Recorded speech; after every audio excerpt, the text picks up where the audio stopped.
Hi guys, I'm Nate from Good Mayhem Racing, and today we're going to talk about dry brakes, the future of refilling race cars. All right, you remember this thing? When you would buy a gas can in the late 2000s, early 2010s, and it had this stupid little spout that came with your gas tank, and you try to fill it up and they'd always break and they always leak. Well, this thing had this little unfunctioning little lock that would move up and down. That way you could push it in to your gas tank, fill it up with fuel, release, and it would stop filling up. That is supposed to break your fill connection with your gas tank dry, as in no leaks. Unfortunately, this didn't work. This little product always broke. It actually broke the first time I ever used it and would always drain gasoline. So instead of saving the environment, instead of being safer to fill up your gas tank, this ended up being worse, and I hate them to this day. This is copying what you see in race cars. These are dry brakes. This right here is the male dry brake. This right here, the female dry brake. This goes in there.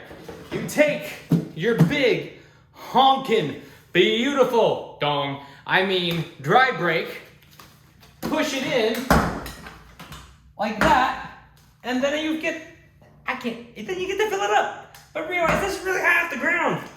It's crazy. Shoot, I'm short. I gotta use a freaking stool to fill my truck up now. Check this out. I'm gonna back this up. I'm gonna Captain America this stuff right here, okay? Right, here's the ladder. Here's the dry brake. You gotta give yourself commitment when you use one of these bad boys, because you gotta lean. And then you just fill up your tank. Oh yeah, and you gotta remember to open that little fill nozzle, or that little air escape valve, so then you can pour stuff down fast. And this thing, in theory, fills up your tank in seconds rather than minutes. This one's supposed to be able to do a flow rate of gallons per minute. I mean, really fast. As in, this 5-gallon tank is gone in like 10 to 15 seconds. And then you pull it apart, and voila!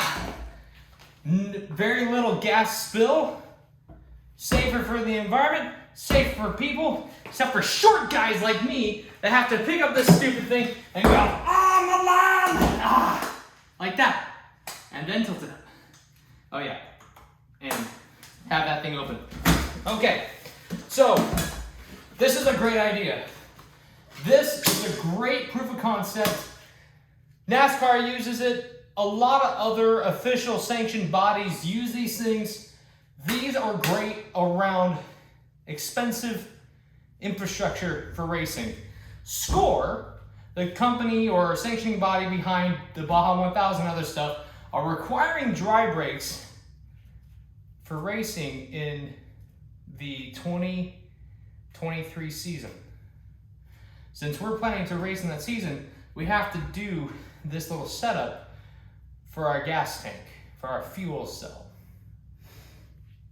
This might be really good for racing, but from a day-to-day life standpoint, it's really, really hard to work with. This is not flexible. This is not good at the gas pump. So how do I deal with filling my tank up at the gas pump when I'm having to use a dry brake and/or your OEM fill nozzle? If you got your OEM gas cap set up, great. That doesn't work with a dry brake, right? This is supposed to be a safer design than what you get in your OEM vehicles, and in some cases, better for the environment if you stare at it long enough. Let me show you how I fill up the gas tank at a gas pump.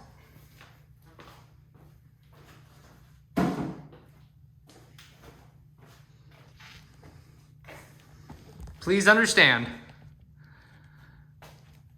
stuff like this doesn't come with instructions.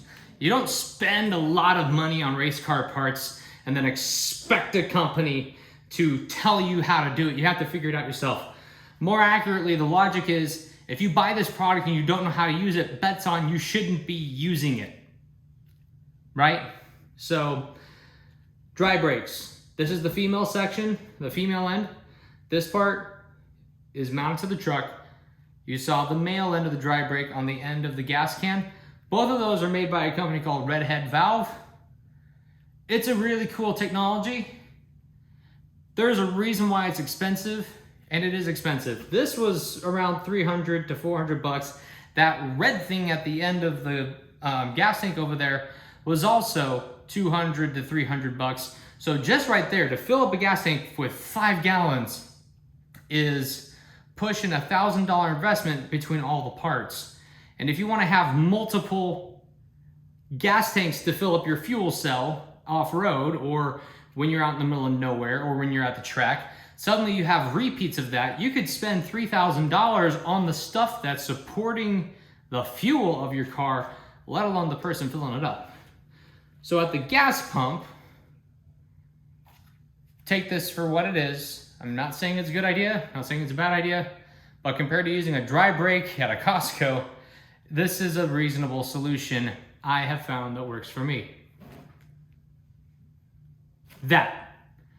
This is a plastic Delrin, I don't remember, piece of polymer, and I have shaped it into the form of a claw or a wedge.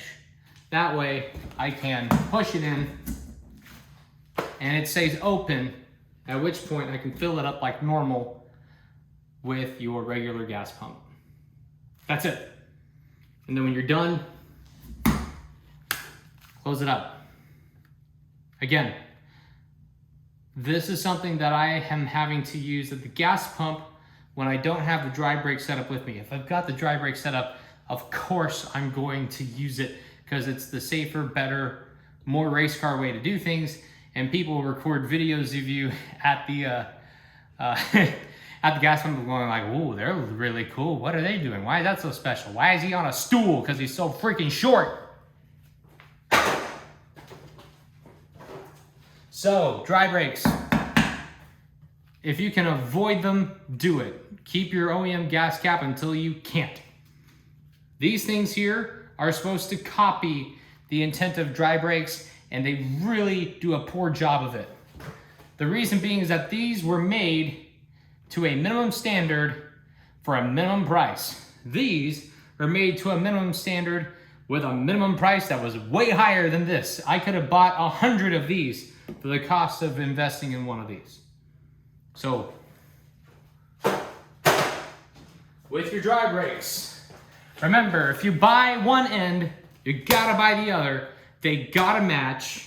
This is like a 2-inch, 2 1/4 size inch setup. Your 1 inch ain't gonna work with it. Your 3 inches aren't gonna work with it.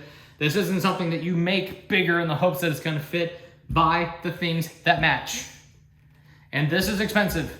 It's 1 Glock worth. You know, $600 worth of parts right here. Ignoring that, ignoring everything else happening on this truck, that is something that's important. One more thing that you should consider when it comes to installing the female side of your dry brake. I'm going to show you from the back because the back is cool. All right, here's the dry brake on the inside of the truck. You see how it has this taper to it? This is physically a cup. It's like a giant Yeti cup for gasoline. The gas goes down here. If you want to see that video, that's also on my channel. But because this little section, this little taper is lower than here, this doesn't flow gas very well. It'll entrap a little tiny bit right there and take forever to drain that little sliver of fuel. Take this, angle it more upwards so then the gas doesn't collect right there. That is my one tip for you when it comes to installing it in a race truck. Oh, and also don't use your regular hose clamps. Let me try to focus that in for you. Yeah, don't use regular hose clamps. Use the high pressure, continuous band type things. Even for the lower connection, that connection, and these things here. Like, these things are cool to a point, but to really stop it from leaking, these things are way better at it. So this is the dry brake. That's the male end. This is the dry brake. That's the female end. See how it goes in? Yeah. And then when you're at a regular gas pump, just have it open, fill it up, close it. There you go. There are, that's my summary for you on dry brakes, on why they're good, bad, and annoying. Thanks so much for watching. See you out in the desert.